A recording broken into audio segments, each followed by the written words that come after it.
y que lo que hizo a través de ese decreto es para evitar que regrese el correísmo, olvidándose que la Revolución Ciudadana hoy por hoy, a pesar de toda la persecución política, es la principal fuerza política que tiene en este momento el Ecuador. Al presidente se le olvida que incluso es un decreto mal elaborado, mal fundamentado, porque en todo el contenido se habla sobre una obstrucción del Plan Nacional de Desarrollo y al final decreta esta muerte cruzada que es inconstitucional y también además es ilegal porque existe para él una grave conmoción interna cuando hace 24 horas atrás, antes que firme el decreto, manifestaba que vivíamos en un país totalmente estable. Siendo así, ¿cuál es la lectura suya respecto de este decreto de muerte cruzada? Si es cierta esa tesis de que hasta el día anterior no existían los votos en la Asamblea Nacional para destituir al presidente de la República, si es como ustedes manifiestan que no hubo ningún intento de obstruir el plan de desarrollo del gobierno y que nada de eso tuvo asidero, ¿cómo lee usted finalmente el haber emitido por parte del presidente de la República este decreto? El presidente de la República es evidente que no pudo desvirtuar los hechos que nosotros le estábamos encauzando en este proceso de juicio político, pero además, ¿cómo vamos a obstruir un plan nacional de desarrollo que no existe, que nunca se ejecutó? El gobierno tiene una baja ejecución presupuestaria por la misma inoperancia de sus ministros. La Asamblea lo que ha hecho dentro del ejercicio de sus funciones es fiscalizar y legislar. Eso es lo que hacía la Asamblea Nacional. No convertirse en el patio trasero de Carondelet como lo pretendía hacer el presidente cuando Guadalupe Llori estaba al frente de la legislatura. Entonces no hemos obstruido absolutamente nada y por eso hemos manifestado que este decreto de muerte cruzada, más allá que nosotros tenemos una postura clara y firme de que se debe convocar a nuevas elecciones, es inconstitucional, además de ser también ilegal, y es la desesperación de un gobierno que está caído y lo único que hace es prolongar la agonía de un presidente que no tiene legitimidad política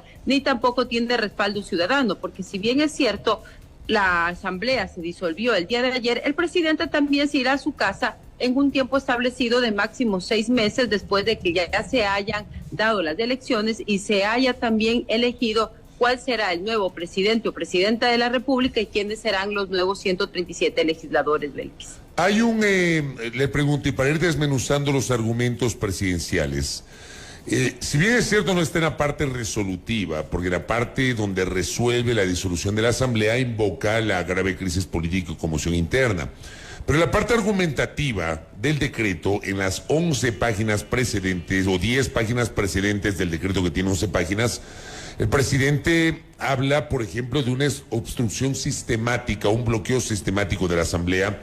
Menciona lo que pasó con la ley de creación de oportunidades que no le calificó el CAL.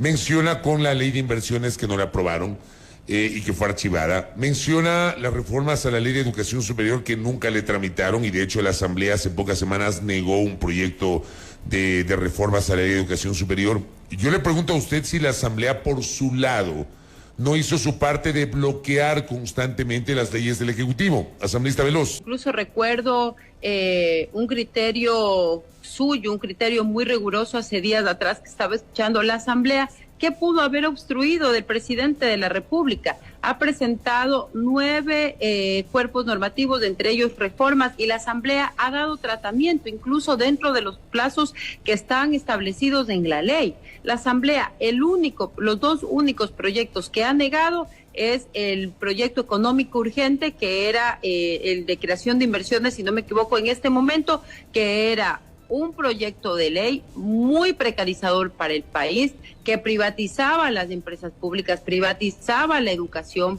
y no era conveniente para el Ecuador y por eso fue de forma mayoritaria archivado. Y lo otro es la reforma a la LOES, que regresaba a las universidades de Garaje y de esa forma también precarizaba la educación en este país.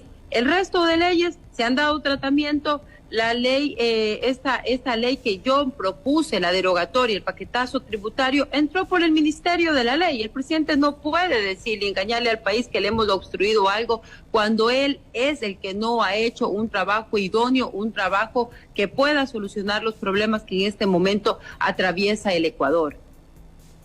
Viviana, vamos al análisis respecto esencialmente de las razones por las cuales o las causales por las que el presidente decreta esta muerte cruzada, como se le denomina.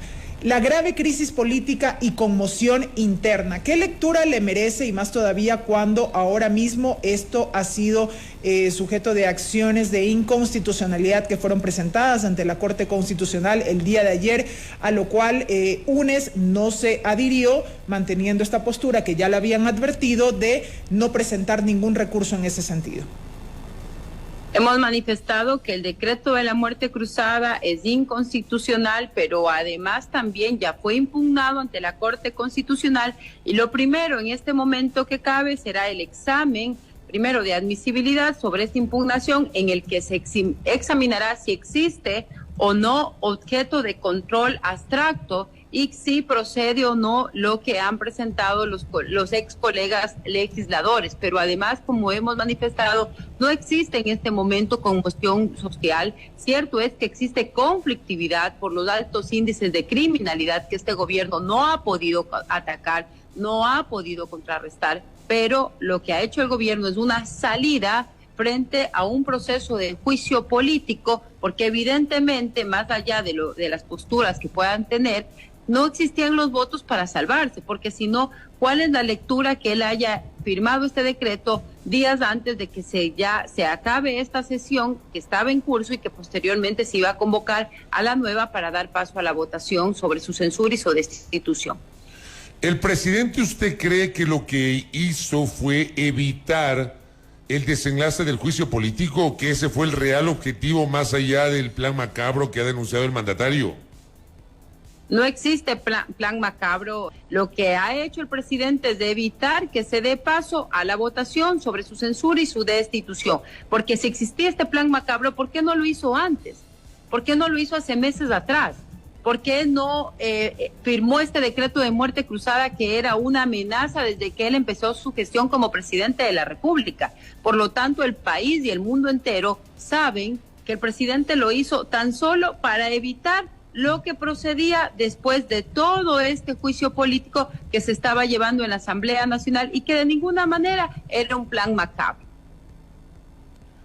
Cuando se habla, por ejemplo, de la grave crisis política, ¿tiene asidero el invocar esa causal?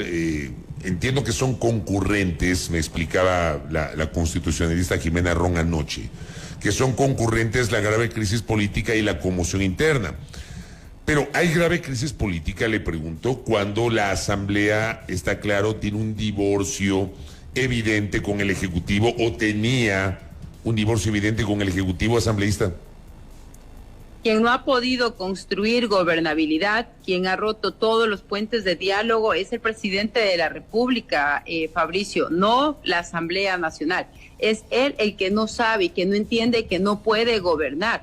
No había una grave crisis política, no existía una conmoción interna. Por lo tanto, ese decreto no tiene asidero legal, no tiene asidero democrático, y ahora el país sabe que lo hizo para evitar esta votación, pero también lo hizo porque él manifestaba hace meses atrás que su objetivo principal no era solucionar los problemas de los ecuatorianos. Su objetivo principal era atacar al correísmo, y era también no permitir que la Revolución Ciudadana pueda volver a gobernar el país. Palabras del mismo presidente. Por eso manifiesto, al presidente lo condenan siempre sus palabras. No sabemos a quién creerle, al Guillermo Lasso antes de ser presidente, o al Guillermo Lasso ahora que está en el ejercicio de sus funciones. Antes decía que era un demócrata y que no iba a impedir jamás las acciones de fiscalización de la Asamblea Nacional, y ahora hace todo lo contrario.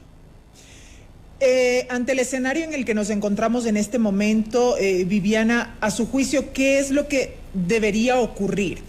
Insisto, considerando que se encuentran ya estas acciones en manos de la Corte Constitucional, considerando además que por cuerda separada y como lo determina la ley, el Consejo Nacional Electoral ha iniciado ya las acciones pertinentes para llevar adelante las elecciones que deberán desarrollarse para poder completar este periodo tanto legislativo cuanto presidencial. Más allá de lo que resuelva la Corte, de las acciones que han presentado tanto los ex legisladores de la bancada social cristiana y de la izquierda democrática y de Pachacutic, el Consejo Nacional Electoral tiene que hacer la convocatoria dentro de los 7 días que están establecidos en la ley, pero además también nos ratificamos en nuestra postura, que sea el pueblo ecuatoriano que vuelva a dirimir nuevamente democráticamente en las urnas quienes quieren que sean sus representantes. Creo que para volver a recuperar un país con estabilidad económica, estabilidad democrática, con estabilidad en materia de seguridad, se necesita que estén al frente nuevos gobernantes y que evidentemente no debe ser Guillermo Lasso, porque además tiene altos índices de ilegitimidad y desaprobación por parte de la ciudadanía.